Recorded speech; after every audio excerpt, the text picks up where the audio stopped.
Thanks. Thank you for having me. I am from the United States of America, but I have quickly made Nigeria my second home.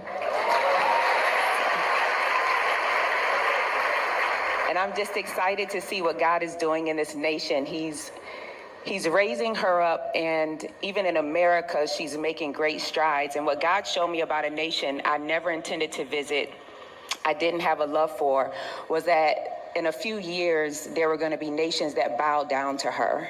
And God told me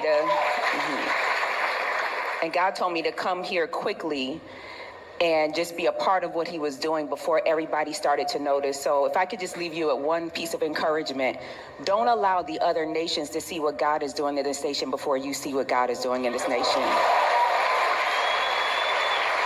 Because what will happen is they will begin to discern, even the ungodly, what God is doing here, and they will come and reap the harvest of the years that you've labored and toiled and travailed in prayer.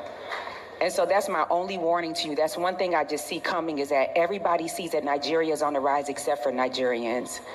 And you speak it and you pray it, but you don't believe it. So if I can leave you with one thing, don't let us come here and take over your nation.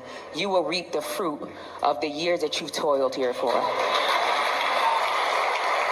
President Donald Trump is threatening to send military forces into Nigeria unless the government stops what he called the killings of Christians by terrorists. U.S. President Donald Trump is threatening to send military forces into Nigeria unless the government stops what he called the killings of Christians by terrorists. Trump posted the message on Truth Social, saying the USA will immediately stop all aid and assistance to Nigeria and may very well go into that now disgraced country, guns blazing, to completely wipe out the Islamic terrorists, he says, who are committing these horrible atrocities. Trump says he's instructed the Department of War to prepare for possible action and says if we attack, it will be fast, vicious, and sweet.